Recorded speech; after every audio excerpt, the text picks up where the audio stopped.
1 கொரிந்தியர் 15வது அதிகாரம் 57வது வசனம். எடுத்தவர்கள் வாசிக்கலாம். 1 கொரிந்தியர் 15வது அதிகாரம் 17வது வசனம்.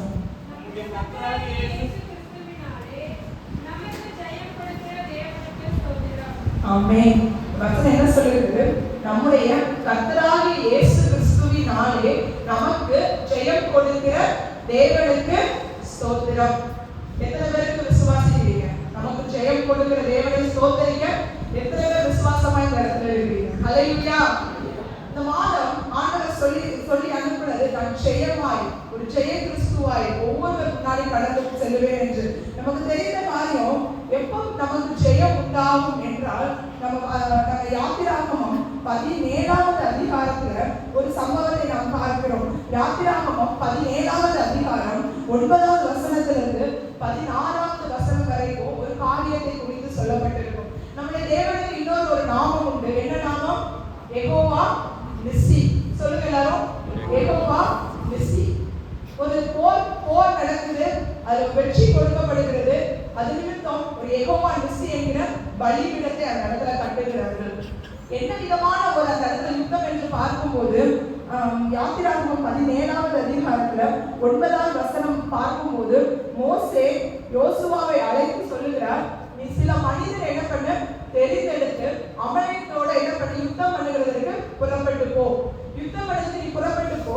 நான் என்ன பண்ண போறேன்னா அந்த இடத்துல மோசேயுடைய வேலை என்ன என்றால், நாளைக்கு நான் மலை உச்சியில் தேவனுடைய கோலை என் கையில் பிடித்து கொண்டு நிற்பேன் என்று. ஒரு மனிதன் என்ன பண்ணுகிறார்? போருக்காக ஆட்களை திரட்டி கொண்டு போர் களத்துக்கு புறப்படுகிறார். இன்னொரு மனிதனுடைய வேலை, ஊழியனுடைய வேலை என்னவா இருக்கிறது? மலை உச்சியில போய் கோலை, தேவனுடைய கோலை பிடித்து கொண்டிருக்கிற ஒரு வேலை. இது எதனுடைய அடையாளம் என்றால் நமக்கு தெரியும், அந்த மலை உச்சியில தேவனுடைய கோலை பிடித்து கொண்டு கரங்களை உயர்த்தி கொண்டு நிற்க வேண்டும். அப்படிதானே? கரங்களை உயர்த்தி கொண்டு என்ன பண்ணினா அந்த மோசே என்ன பண்ணா, தேவனுடைய மனுஷன் அந்த இடத்துல இருக்கிறார். அங்க பார்க்கும்போது அங்க யுத்தம் நடந்து கொண்டு இருக்கிறது. மோசே கரங்களை உயர்த்தி அந்த இடத்துல தூக்கி கொண்டு இருக்கும் போது அந்த யுத்தத்துல இஸ்ரவேலர்கள் அமலேக்கியரை மேற்கொள்கிறார்கள். கரங்களை அவன் தாழ விடும்போது அங்க என்ன நடக்குதுன்னா அமலேக்கியர்கள் இஸ்ரவேலர்கள் மேற்கொள்கிறார்கள். நம்ம எப்பெல்லாம் ஒரு ஜெயம் உண்டாகும், எப்பெல்லாம் ஒரு வெற்றி உண்டாகும்னா ஜபம் என்ற ரூபம் தேவனுடைய சமூகத்தை எட்டும்போது. ஹல்லேலூயா. தேவ சமூகத்துல நீங்க ஜெபிக்கிற ஒவ்வொரு ஜபமும் ஆண்டவர் எப்படியா பார்க்கிறான்னா விலையேறப்பட்டதாய் பார்க்கிறார். நீங்க கண்ணீரோட ஜெபிச்சீங்கன்னா அது கண்ணீரை அந்த துருத்தியில வைக்கிற தேவனாய் இருக்கிறார். எத்தனை பேர் நினைக்கிறீங்க, நான் மனுஷங்க முன்னாடி நான் என்ன பண்ணல, நான் அழல, நான் தேவனை உங்க சமூகத்துல அழுகிறேன். ஒருவேளை நாளையில அநேகருடைய அழுகையினுடைய கண்ணீர்கள் நடத்த சிக்கப்படலாம். ஒரு கண்ணீர் என்ன பண்ணல வீணாய் போகாது. தேவனுடைய சமூகத்துல தேவன் அந்த துருத்தியில வைத்து அந்த ஜபத்திற்கு என்ன கொடுக்கிறார்னா ஒரு ஜெயத்தை கொடுக்கிறார். நிறைய நேரங்கள்ல இந்த இடத்துல பார்க்கும்போது எப்படி ஒரு அந்த வேர்ட் ஒன்று சொல்லப்பட்டிருக்கும். மோசே 11வது வசனத்தை வாசிக்கிறேன்.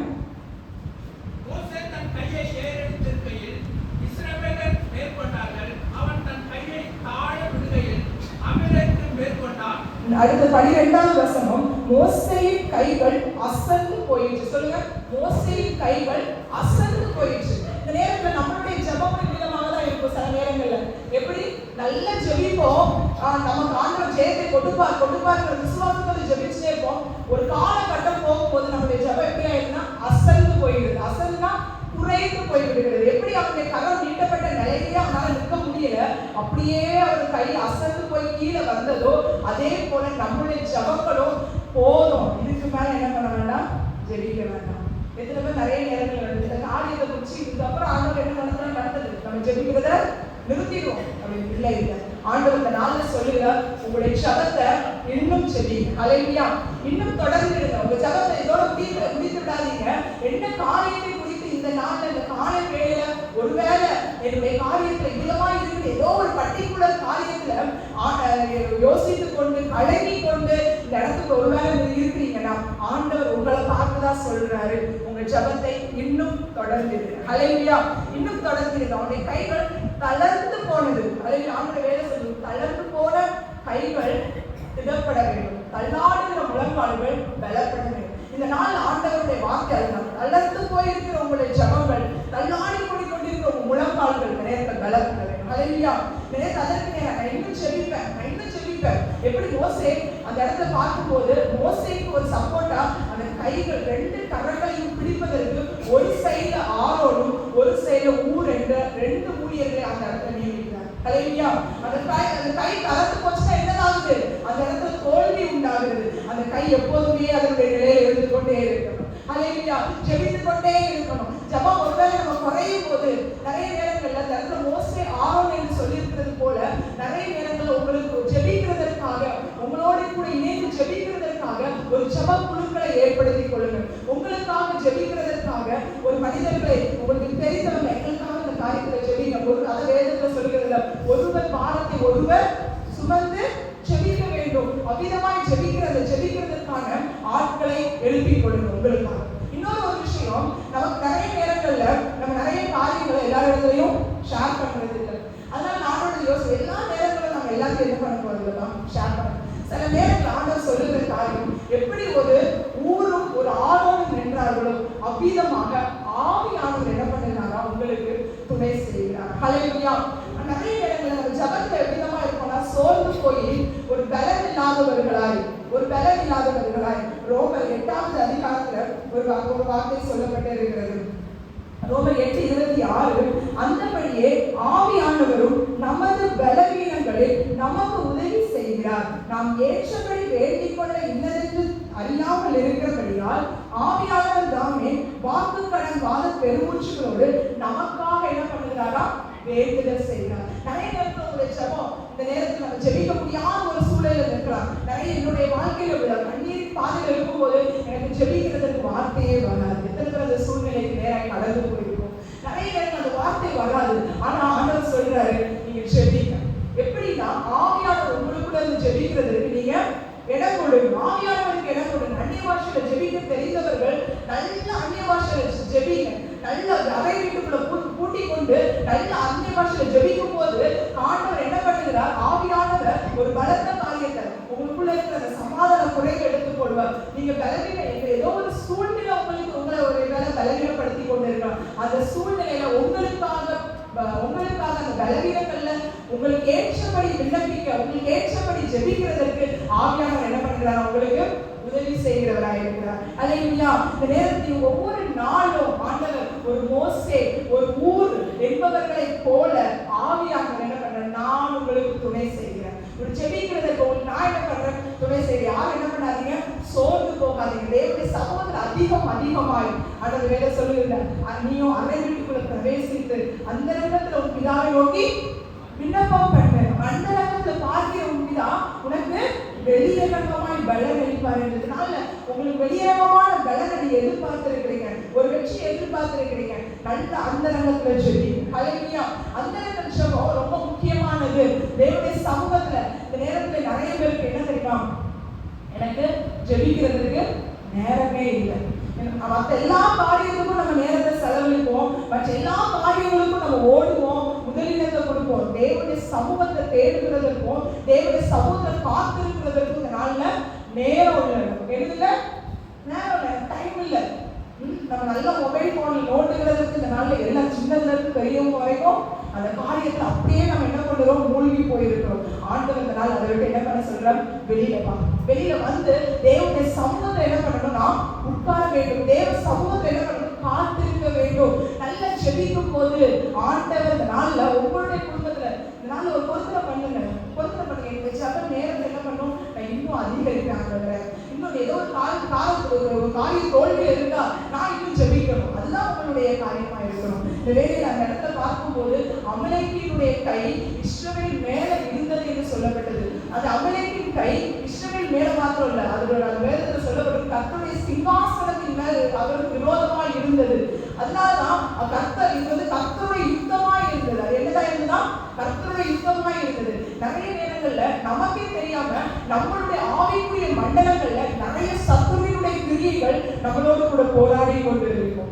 நம்மளோட ஒரு ஆவிக்குரிய மண்டலங்கள்ல போராடும். நீங்க அந்த நாள்ல விழிப்பாயிருந்து நம்ம ஜெபிக்கும் போதுதான் அந்த ஆவிக்குரிய மண்டலத்துல போராடுகிற அந்த சத்துருவை நம்ம என்ன பண்ண முடியுமா?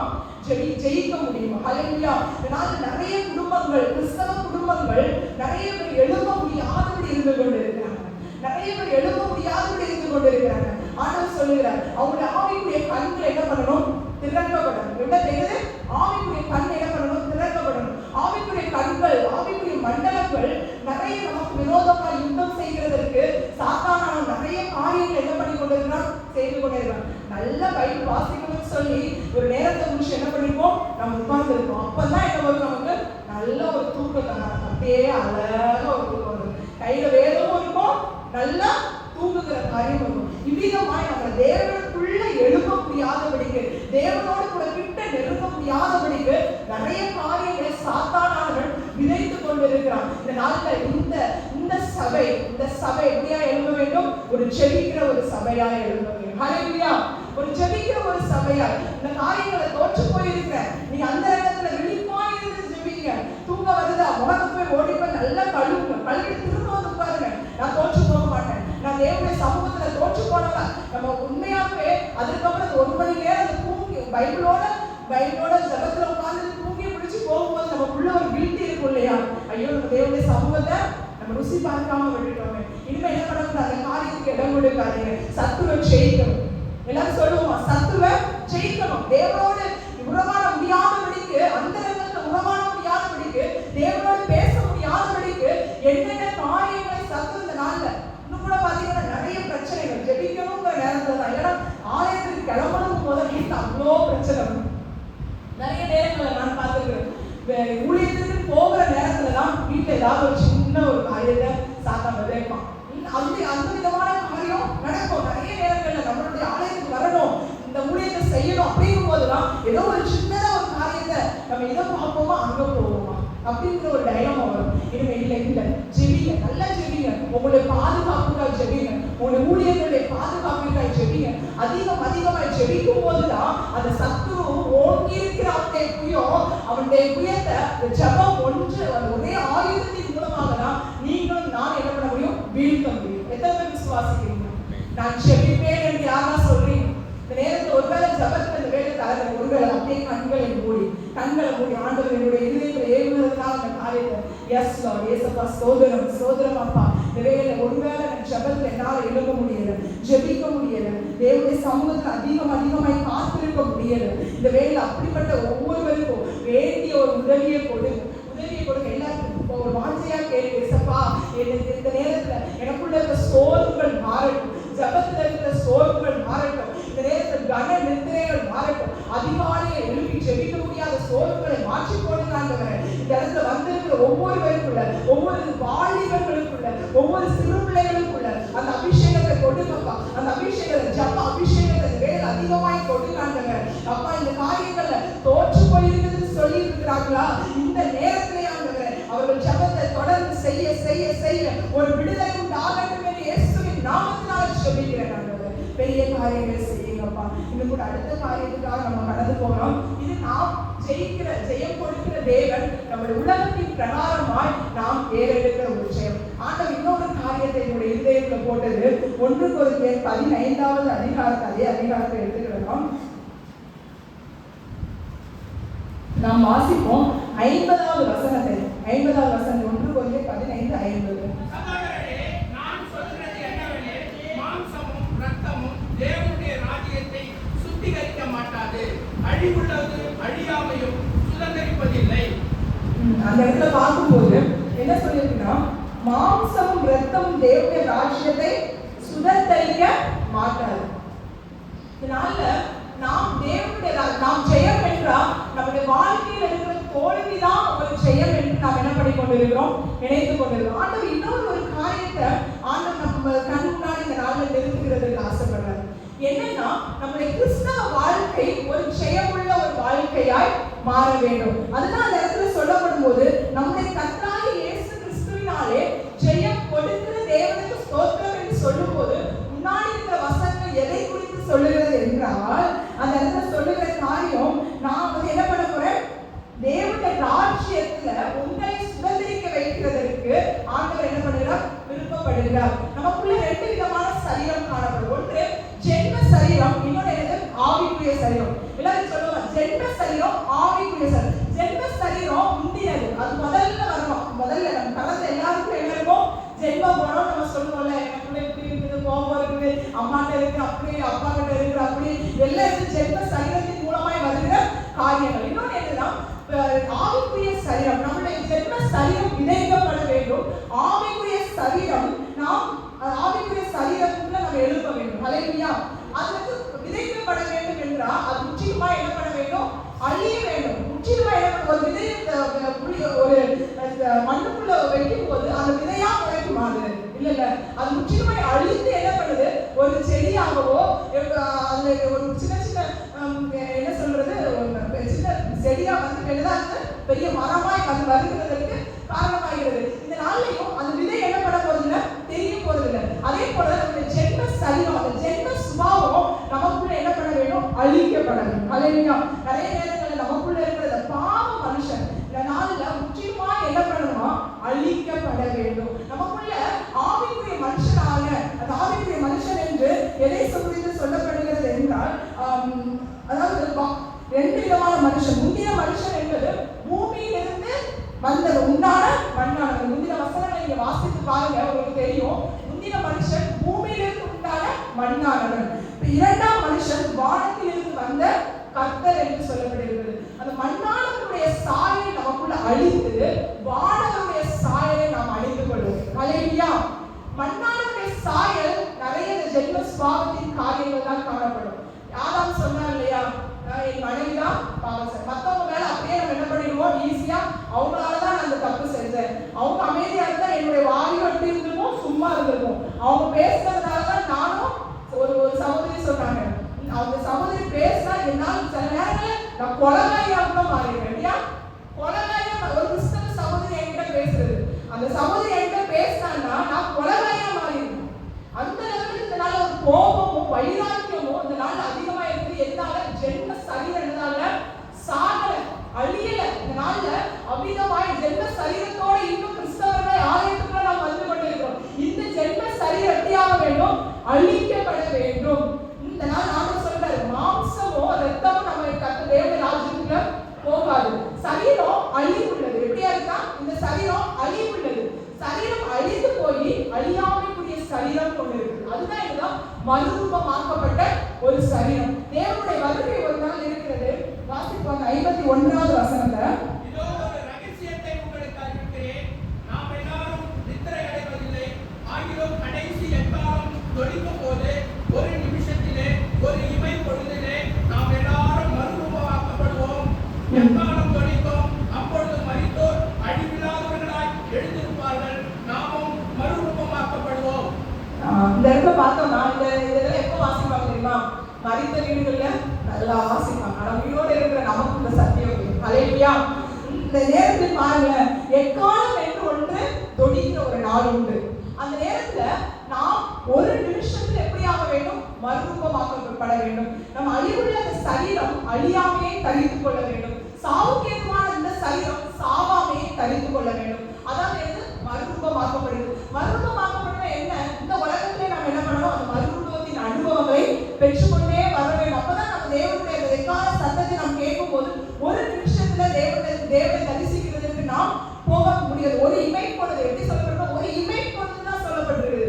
அவ்வளவு ஒரு சீக்கிரமாய் தேவனுடைய அந்த ரகசிய வருகை. நிறைய பேர் சொல்றாங்க ரகசிய வருகை என்பது இல்ல அப்படின்னு. எத்தனை பேர் விசுவாசிக்கிற ரகசிய வருகை என்பது இருக்குன்னு விசுவாசிக்கிறீங்க? நம்புறீங்களா? நிறைய கை போயிருக்கு. நம்பலையா? ஆண்டவருடைய ரகசிய வருகை என்று ஒன்று இருக்கிறது. அவர் எப்பதான் வர ரெடி? இந்த நாளில் அவர் வரும்போது அது எக்கால சத்தம் தொனிக்கும் போது நாம் இந்த நாளில் புறப்பட்டு போகணும். அதற்கு என்று நம்மளுடைய சரீரம் அந்த வானவருடைய சாயலை என்ன பண்ண வேண்டும்? அணிந்து கொள்ளும். விண்ணவருடைய சாயல், கர்த்தராகிய இயேசுவினுடைய சாயல், கிறிஸ்துவினுடைய சிந்தை நமக்குள்ள இருக்கணும். அவருடைய குணம் நமக்குள்ள வேணும். அவருடைய அன்பு நாம் தரித்து கொள்ளணும். அவர் எவ்விதமாய் மன்னித்தாரோ அதிகமாய் மன்னிக்கணும். அவர் சீஷருடைய கால்களை கழுவி தன்னைத்தானே தாழ்த்தினாரே, அந்த தாழ்மையின் குணம் நமக்கு என்ன வேணும்? வேண்டும். இவ்விதமாய் நம்ம குணங்கள் என்ன பண்ண வேண்டும்? கிறிஸ்தவன் என்றால் குணத்தினால் இந்த நாளில் ஆண்டவர் வெளிப்பட வேண்டும். ஹல்லேலூயா. இந்த நாளில் நிறைய கிறிஸ்தவர்கள் இவங்களாம் ஒரு கிறிஸ்தவர்களா என்று மற்ற புற மதத்தவர்கள் சொல்லுகிற அளவுக்கு ஒரு சாட்சியா வாழணும். அந்த அளவுக்கு சாட்சியா வாழணும். நம்மளுடைய அந்த மாதிரி போய்விடக்கூடாது. கிறிஸ்துவின் சாட்சி என் மூலமாய் கெட்டு போய்விடக்கூடாது. ஹல்லேலூயா. இந்த நாளை ஆண்டவர் விரும்புகிற காரியம், ஆண்டவர் ஜெயமுள்ள கிறிஸ்தவர் அவ்விதமாக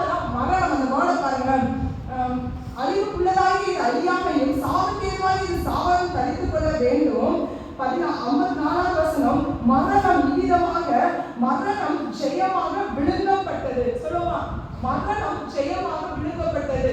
இந்த பாவத்தினுடைய இந்த சரீரம் மறிக்க வேண்டும். இந்த மரணம் நாம் என்ன பண்றோம்? இந்த கிறிஸ்தவர்களுக்கு அந்த இரண்டாம் மரணம் என்பது கிடையாது. அல்லேலூயா. நரகத்துல தள்ளுறதா இந்த இரண்டாம் மரணம். அந்த மரணம் நமக்கு என்னது கிடையாது. நாம் என்ன பண்ண போறோம்? அது முதல் ஒருவேளை நம்ம ஆண்டவர் வரும்போது மரித்தவர்களா இருந்தாலும் மரித்தவர்கள் என்னதான் போறாங்க? எழுந்து போக போறோம். இல்ல நம்ம உயிரோடு இருக்கிறோம்னா நம்ம எப்படியே என்ன பண்ண போறோம்? தேவனை தரிசிக்க போறோம். அல்லேலூயா. அவ்விதமாய் ஆண்டவர் இந்த நாள்ல அந்த மரணம் என்கிறதை ஜெயமாய் விழுங்க செய்கிறார். அவ்விதமான ஒரு ஜெயத்தை நம்மளுடைய வாழ்வில் ஆண்டவர் வைத்திருக்கிறார். அல்லேலூயா. நமக்கு மரணம் என்பது இல்லை. அல்லேலூயா. நமக்கு மரணம் என்பது இல்லை. நாவினுடைய இந்த சரீரம் நாம் இளைப்பாறுகிற ஒரு காலம் உண்டு. மரித்தால் இளைப்பாறுகிற காலம் ஆண்டவர் வரும்போது அப்படியே நம்ம எடுத்துக்கொள்ளப்பட போகிறோம். இதுதான் நடக்கும். இல்லை என்றால் தேவனுடைய சமூகத்தை அப்படியே நம்ம என்ன பண்ணுறோம்? எடுத்துக்கொள்ளப்படுறோம். ஆண்டவர் சொல்லுகிறார், அந்த விதமான ஒரு மரணம் ஜெயமா என்னுடைய மரணம் மாற வேண்டும். அல்லேலூயா. இந்த நாள்ல மரணத்தை குறித்த பயம் நிறைய பேருக்கு இருக்கு. கொஞ்சம் வயசாயிடுச்சுன்னா என்ன வந்துடும்? மரணத்தை குறித்த ஒரு பயம் வந்துடும். நிறைய பேருடைய ஜபம் என்னதான் இருக்கும் தெரியுமா? மற்றவங்களுக்கு எந்த விதமான ஒரு தொந்தரவே கொடுக்காம நான் என்ன பண்ணிடணும்? எடுத்துக்கொள்ளப்படும். இதுதான் நிறைய பேருடைய ஜபமாய் இருக்கும். இந்த நாளையும் கூட அந்த மரணத்தை ஜெயமாய், இந்த நாள்ல நம்மளுடைய மரணம் ஜெயமாய் மாற வேண்டும். அதை எத்தனை பேர் விசுவாசிக்கிறீங்க? இந்த நாள் ஒரு ஜெயமுள்ள ஒரு கிறிஸ்தவ வாழ்க்கை வாழ வேண்டும் என்று வெளிப்படுத்த 2வது 3வது அதிகாரத்துல ஆவியானவர் சபைகளுக்கு சொல்லுகிறதை காதுள்ளவன் கேட்க கடவன் என்று 7 சபைகளை குறித்து இந்த இடத்துல சொல்லப்பட்டிருக்கும். முதலாவது சபை எபேசு சபை. இந்த இடத்துல நீங்க கொஞ்சம் நம்ம ஒவ்வொருத்தரா என்ன பண்ண போறோம்? அதை அலசி ஆரம்பி. என்னிடத்துல என்ன குறை இருக்குது? இந்த 7 சபைகளையும் சொல்லும் போது ஆண்டவர் ஒவ்வொரு குறை, நீ நல்லாதான் இருக்கிற, உன்னுடைய கிரியை நல்லாதான் இருக்குது, உன்னுடைய பிரயாசம் நல்லாதான் இருக்குது, நீ அன்போடு தான் இதை செய்த, ஆனாலும் உன்னிடத்துல என்னதான் இருக்குது? ஒரு குறை இருக்குது. வெளிப்படுத்த 2வது அதிகாரம் 4வது வசனத்துல பார்த்தோம்னா,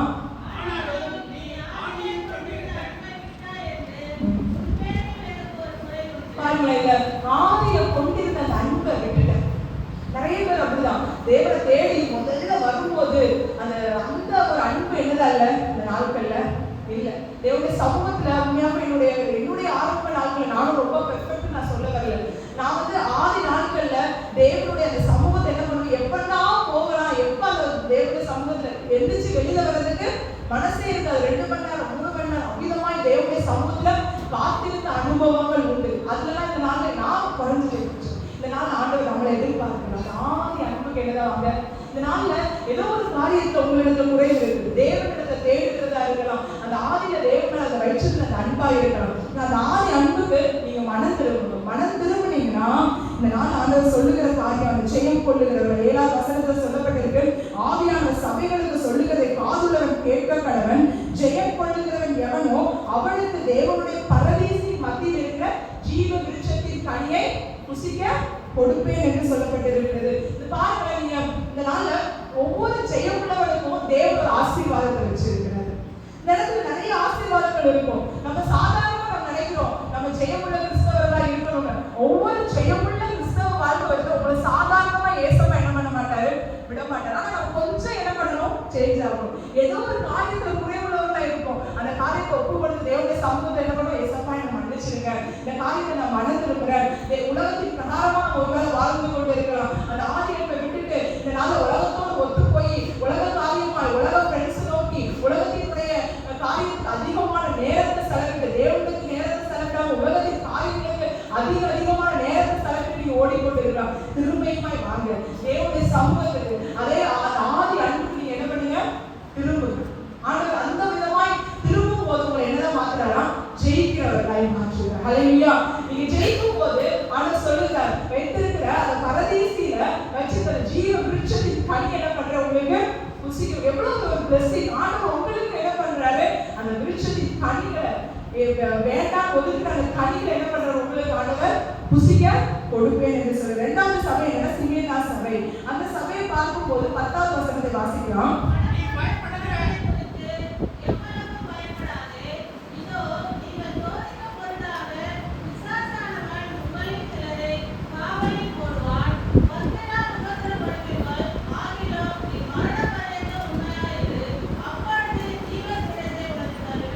பாருங்க, இதுல உபத்திரவத்தில் உண்மையாயிரு. இரண்டாவது சபை உபத்திரவத்துக்கு நேராய் போகும்போது ஆண்டவர் சொல்லுகிறார், நீ படப்போகிற பாடுகளை குறித்து பயப்படாத. இதனாலேயும் நமக்கும் நம்மளுடைய வாழ்க்கையில் நிறைய உபத்திரவங்கள் வரலாம். நிறைய விதமான உபத்திரவத்தின் பாதைகள்ல நம்ம போய்கொண்டு இருக்கலாம்.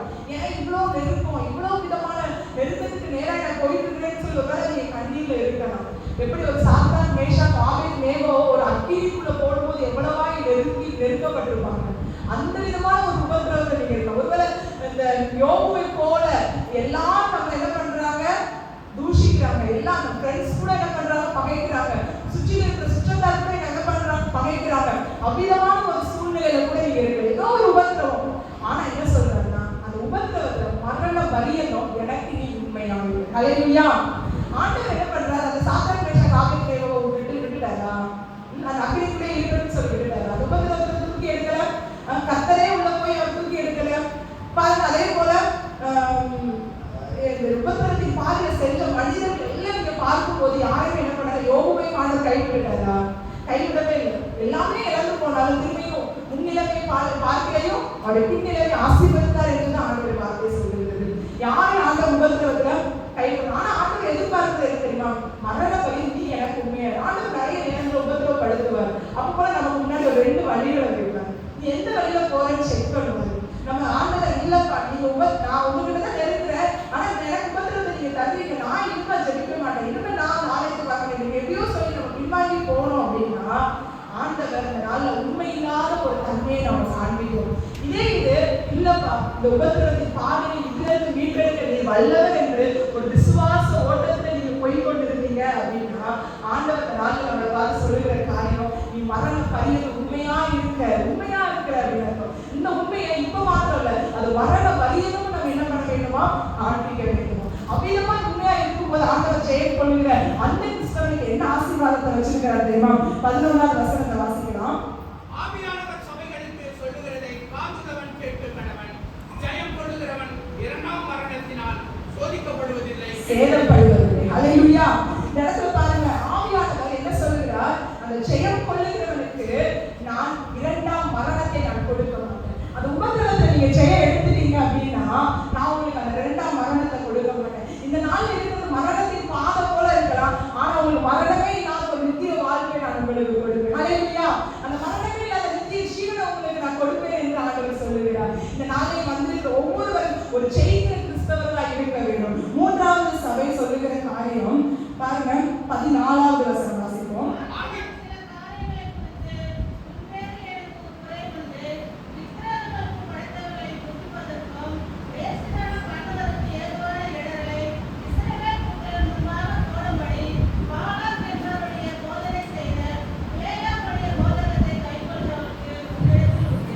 இந்த இடத்துல ஒரு குறைவை கருத்து ஆண்டவர் சொல்லுகிறார். பெர்கமு, இந்த சபை என்னது, பெர்கமு சபைக்கு ஆண்டவர் சொல்லுகிறது ஒரு குறைவை சொல்லுகிறார். ஒரு பிழையாமினுடைய போதகத்தை பின்பற்றுகிறவர்கள். பிழையாம் என்கிற அந்த மனுஷனை குறித்து நமக்கு தெரியும்.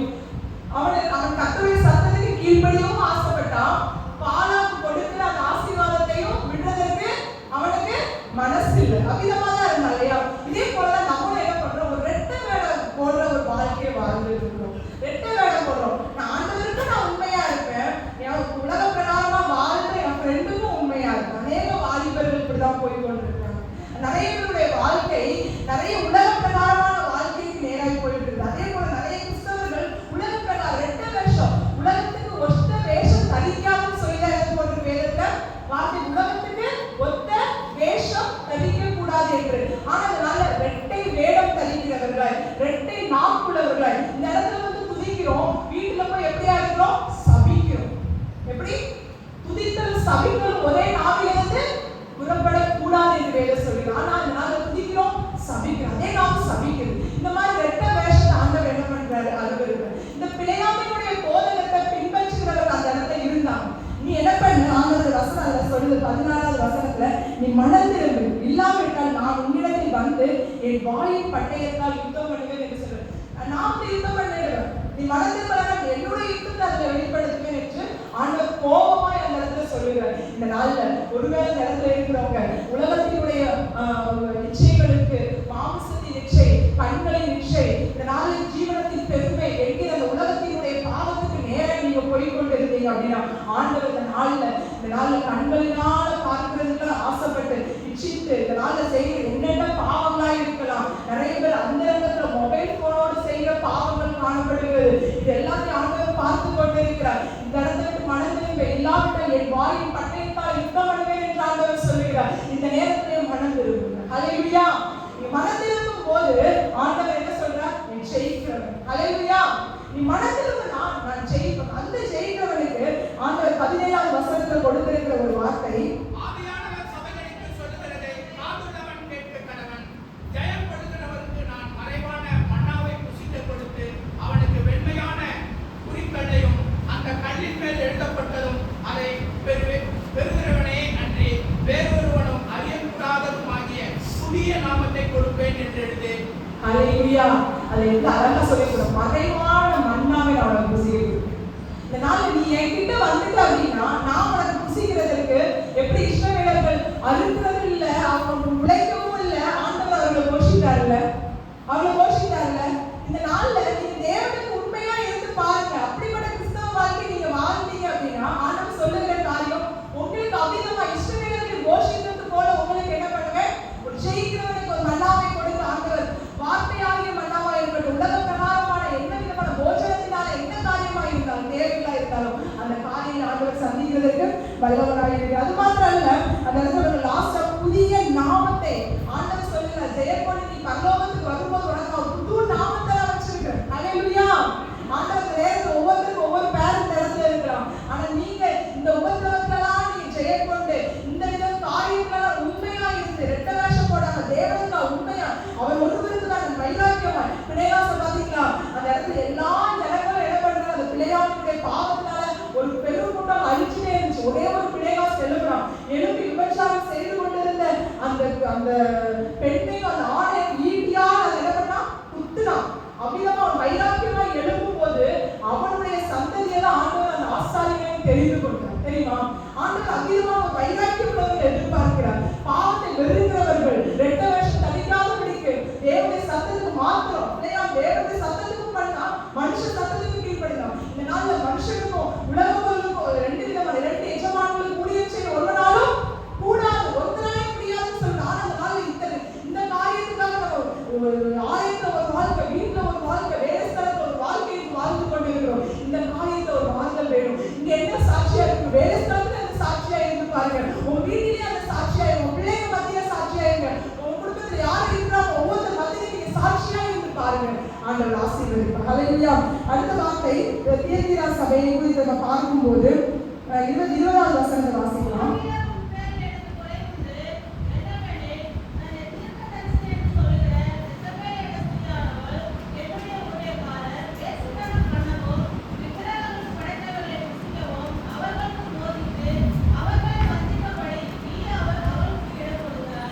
இந்த இடத்துல பார்க்கும்போது அந்த தியத்தீரா சபையில வேசித்தனத்துக்கு இடம் கொடுத்த காரியங்கள் காணப்படுகிறது.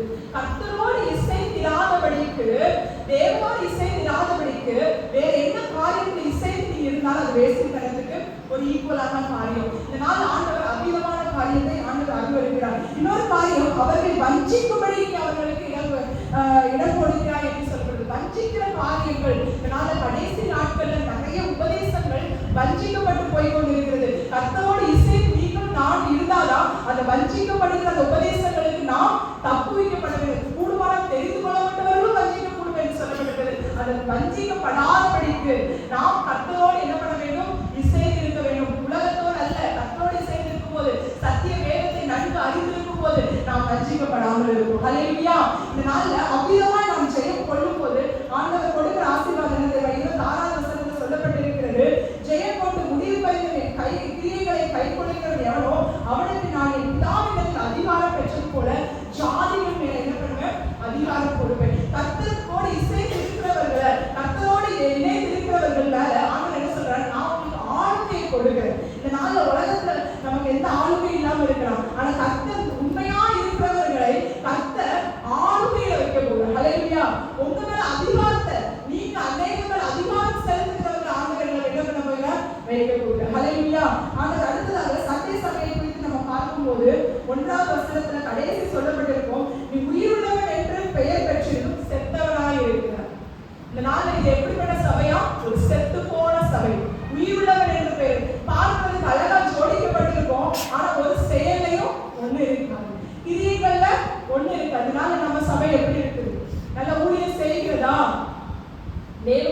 கிரியை செய்து கொண்டு இருக்கிறோமா? இந்த நாள் அந்த சபை தேவனுக்காக கிரியை செய்து கொண்டு இருக்குதா? சுற்றிலும் இருக்கிற ஜனங்களுக்கு நல்ல ஊழியம் செய்யுங்களா? ஊழியம் செஞ்சீங்கன்னா ஆண்டவருக்கு ஸ்தோத்திரம். செய்யல அப்படின்னா இந்த செத்து போற சபை. இந்த நாள் ஆண்டவர் உயிருள்ள சபையா எழுப்ப வேண்டும் என்று ஆசைப்படுகிறார். நல்ல ஊழியம் செய்யுங்க, தேவனுக்காக எழுப்புங்க. தேவனுக்காக எழுப்பி உயிருள்ளவன் என்று பெயர் கொண்டிருக்கும் செத்தவனை விழித்துக் கொண்டு சாகிறதுக்கு ஏதுவாக இருக்கிறவர்களை சிறப்படுத்த அநேக ஆத்துமாக்கள் செத்து போய் கொண்டிருக்கிறாங்க. அவர்களை சிறப்படுத்த வேண்டிய வேலை இந்த நாள் நம்மளிடத்தில் இருக்குது. ஹல்லேலூயா. நாம் விழித்துக் கொள்ள வேண்டும். தூங்கி இருக்கிற சபையாய் அல்ல. இந்த நாள் அமைதியாக இருக்க வேண்டிய காலம் இது இல்லை. இது செயல்பட வேண்டிய காலம். என்ன காலம் இது? செயல்பட கடைசி காலத்துல இருக்கிறோம். நம்ம செயல்பட வேண்டியது அநேக ஆத்துமாக்களுக்கு நம்மளால முடிஞ்ச அளவு சுவிசேஷத்தை சொல்ல வேண்டிய ஒரு காலகட்டத்தில் இருந்து கொண்டு இருக்கிறோம். இந்த நாள் ஆண்டவர் எதிர்பார்க்கிறார் உங்களை இந்த நாள்ல ஒரு உயிருள்ள ஒரு சபையாய் உயிருள்ளவர்களாய் தேவன் எடுத்து நிறுத்துகிறது. அவ்விதமாய் நீங்கள் ஜெயம் பெற்றீர்கள் என்றால் 5வது வசனத்தில் சொல்லப்பட்டிருக்கு,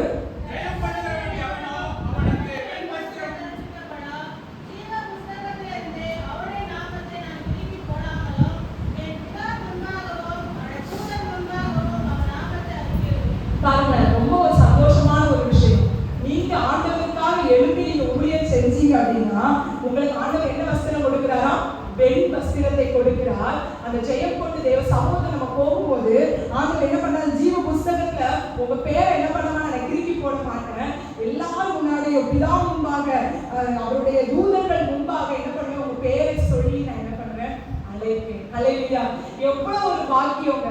இவ்விதமான ஒரு ஜெயம் உள்ள ஒரு கிறிஸ்தவ வாழ்க்கையை வாழ வேண்டும். தேவனுக்காக ஊழியம் செய்வது சாதாரணதல்ல. அது பிதா கனம் பண்ணுகிற ஒரு காரியம். ஹல்லேலூயா. அதை ஒருவன் எனக்கு ஊழியம் செய்வானால் அவனை என்ன பண்ண யார் கனம் பண்றா? பிதாவானவர் கனம் பண்றார். உங்க ஆலயத்துல என்ன சின்ன வேலையா இருந்தாலும் சின்ன காரியமா அந்த உண்மையா அந்த ஊழியத்தை செய்யுங்க. ஆண்டவர் என்ன பண்றாரு? உங்களை அநேகருக்கு முன்னாடி உங்களை கனம் பெற்றவர்களாய் எங்க பரலோகத்துல உங்க பேரை சொல்லி என்ன பண்ணுகிறார்? அழைக்கிறார். ஹல்லேலூயா. ஆண்டவர் இந்த நாள் அவ்விதமான ஒரு பெரிய ஒரு பாக்கியத்தை ஜெயம் கொள்ளுகிறவர்களுக்கு வைக்கிறார். அது மாத்திரம் பிலதெல்பியா சபைக்காக பாத்தீங்கன்னா இந்த சபை எல்லாவற்றிலையும் உண்மையாய் இருந்த சபை. ஆனாலும் ஆண்டவர் இந்த சபையை குறித்து சொல்லும்போது ஹல்லேலூயா இந்த சபையை குறித்து சொல்லும்போது வசனத்தை காத்து கொண்ட சபை. 10வது வசனத்துல என் பொறுமையை குறித்து சொல்லிய வசனத்தை நீ காத்து கொண்டபடியினால் என்று சொல்லப்பட்டிருக்கும். அந்த சபை தேவனுடைய வார்த்தையை தேவனுடைய வசனத்தை காத்து கொண்டது. இந்த இடத்துல இருந்து புறப்படுகிற ஒவ்வொரு வசனத்துக்கும் அந்த சபை கீழ்ப்படுகிறது. ஹல்லேலூயா. அவ்விதமா ஒரு நல்ல ஒரு சபையாய் அந்த பிலதெல்பியா சபையை ஆண்டவர் வைத்திருந்தார். இந்த நாளிலேயும் நம்முடைய சபை அவ்விதமாய் இருக்கும். இந்த இடத்துல புறப்படுகிற ஒவ்வொரு வார்த்தைக்கும் ஒவ்வொருவரும் இந்த இடத்துல கீழ்ப்படுகிறவர்களாய் இருக்கணும். இந்த நாள் அவ்விதமான ஒரு பிலதெல்பியா சபையை போல இந்த இடத்துல இருக்கிறவர்களை ஆண்டவர் என்ன பண்ணுகிறார்? எதிர்பார்க்கிறார். அந்த இடத்துல எத்தனையோ விதமான அந்த சோதனைகள்லாம் வந்த போதிலையும் அந்த சோதனை காலத்துக்கு தப்புபடிக்கு நீ என்னுடைய வசனத்தை காத்ததுனால நானும் உன்னை காப்பேன் என்று ஆண்டவர் சொல்கிறார். அந்த 10வது வசனத்தை யாராவது வாசிங்க.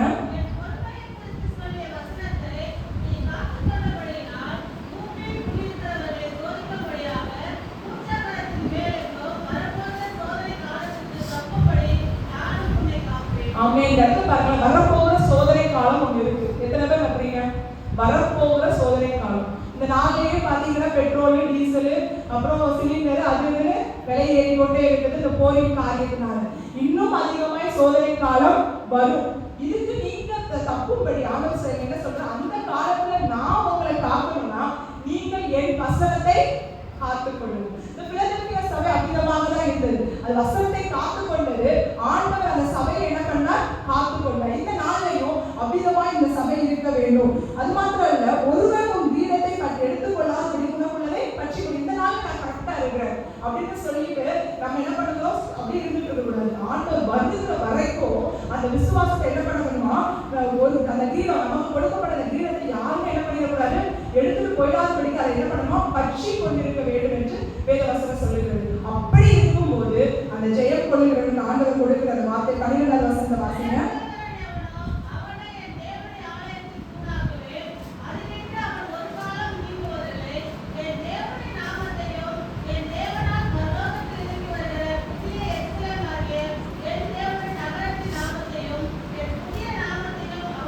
அந்த இடத்துல சொல்லப்பட்டிருக்கிற பிலதெல்பியா சபை ஒரு ஜெயம் கொண்ட சபையாய் எழுப்பும் போது அது தேவனுடைய ஆலயத்தினுடைய ஒரு தூண், ஒரு பில்லர் மாதிரி இருக்கும். ஹல்லேலூயா. இந்த நாள்ல நீங்க அவ்விதமாய் எந்த சோதனை காலத்துக்கு தப்புபடி தேவனுடைய வசனத்தை வார்த்தையை நீங்க காத்து நடந்தீங்கன்னா இந்த ஆலயத்தினுடைய தூணாய் ஆண்டவர் உங்களை நிறுத்துவார். ஹல்லேலூயா. தூண் என்றால் அந்த பில்டிங்குடைய ஸ்ட்ராங்கே அந்த தூண்ல இருக்கு இல்லையா? இந்த நாள்ல இருக்கிற ஒவ்வொரு தூண்களுமாய் ஆண்டவர் என்ன பண்ணுகிறார்? ஒவ்வொருவரை மாற்றுவதற்கு ஆண்டவர் விரும்புகிறார். ஹல்லேலூயா. இந்த சபையை இடித்து விழாதபடிக்கு வசனத்தை காத்துக் கொள்ளுகிற ஒவ்வொருவரும் தேவனுடைய ஆலயத்தின் தூண்களாய் இருக்க வேண்டும். ஹல்லேலூயா. ஆண்டவர் விரும்புகிற காரியம். அடுத்தது லவோதிக்கேயா சபையை குறித்து சொல்லும் போது அடிக்கடி சொல்லுகிற காரியம் நிறைய பேர் சொல்லுகிறது தான், குளிரும் அல்ல அனலும் அல்ல வெதுவெதுப்பா இருக்கிற ஒரு சபை அது. ஹல்லேலூயா. குளிரும் அல்ல அனலும் அல்ல. குளிர் என்றால் என்னது? தேவனுக்கு எனக்கு சம்பந்தமே இல்லை அப்படின்னு தூரமா இருந்தா அது ஒரு குளிர்.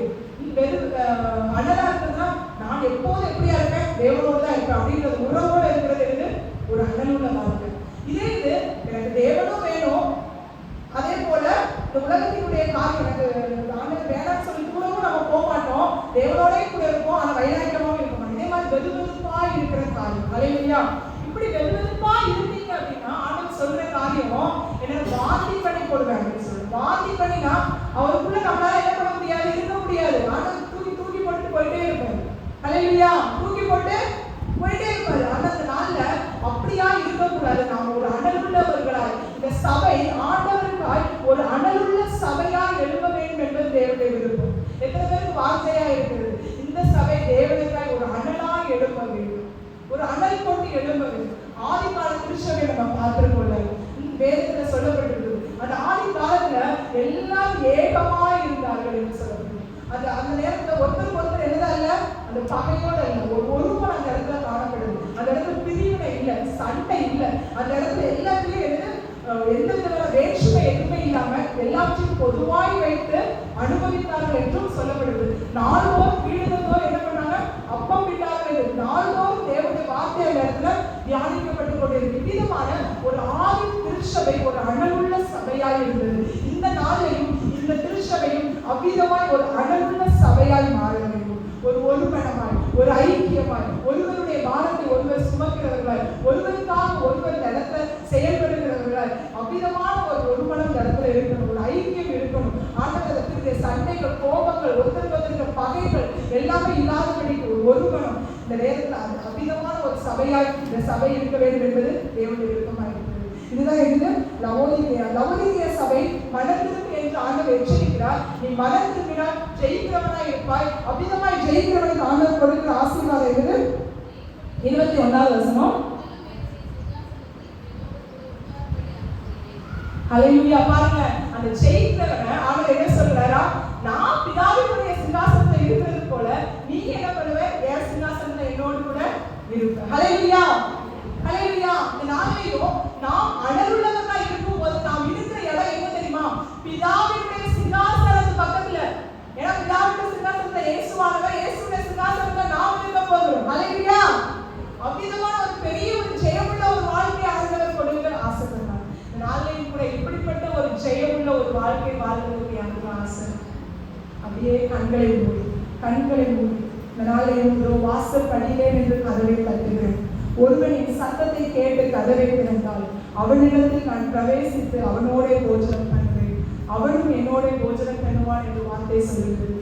இந்த வசனங்கிற வார்த்தையை யாரெல்லாம் கேட்டுக்கிறீங்களோ, ஒருவேளை ஆண்டவர் இந்த நேரத்துல உங்க கதவை தட்டி கொண்டு இருக்கிறான். மகனே, மகளே, இந்த இடத்துல நீ மனம் திரும்ப வேண்டியது இருக்கு. ஏதோ ஒரு காரியம் இடத்துல குறையா இருக்குது. இந்த வேலையில என்ன காரியத்துல குறையா இருக்கிறீங்க? கொஞ்சம் இந்த நேரத்துல யோசிங்க. இந்த நேரத்துல யோசிங்க. ஆண்டவரே, என்னுடைய குறைவுகளை மாற்றுங்கப்பா. என்னுடைய குறைவுகளை எல்லாம் கிறிஸ்து இயேசுக்குள் மகிமையிலே நிறைவாக்குவேன் என்று வேலை சொல்லுகிறது. அவ்விதமா இந்த வேலையில எல்லா குறைவுகள் மாறட்டும். எல்லா குறைவுகள், ஒருவேளை இந்த நேரத்துல பாவத்துக்குள்ள இருக்கிறீங்களா? அந்தரங்க பாவம், மறைவான ஒரு பாவத்துக்குள்ள இருக்கிறீங்களா? ஆண்டவர் நாள் உங்களை விடுதலையாக சொல்லுகிறார். உங்களை நீங்களே விடுவித்துக் கொள்ளுங்க. இது ஒரு எச்சரிப்பினுடைய ஒரு சத்தம். இது ஹல்லேலூயா. ஆண்டவர் நேரத்துல வந்து சொல்லும் போது நீ எக்காலத்தை ஊது. ஹல்லேலூயா. ரீமா துரிகரா ஷீரி கரவா. ஆவியானவர் வேலை இடைவிட்டுக் கொண்டே இருக்கிறார். உங்க உள்ளத்தை திறந்து கொடுங்க. உங்க உள்ளத்தை திறந்து கொடுங்க. ஆவியானவர் உங்க உள்ளத்தை, உங்க இருதயத்தை திறந்து கொடுங்க. இருதயத்தை திறந்து கொடுங்க. என்னிடத்தில் இருக்கிற குறைவை மன்னிங்க ஆண்டவரே. நான் ஒரு ஜெயமுள்ள ஒரு கிறிஸ்தவ வாழ்க்கை வாழ வேண்டும். அப்பா, என்னுடைய அழிவுள்ள சரீரமானது அழியாமே தரிக்க வேண்டும் என்றால் ஒரு ஜெயமுள்ளவர்களாக இருக்க வேண்டும் ஆண்டவரே. அப்பா, இந்த வேலையில் கூட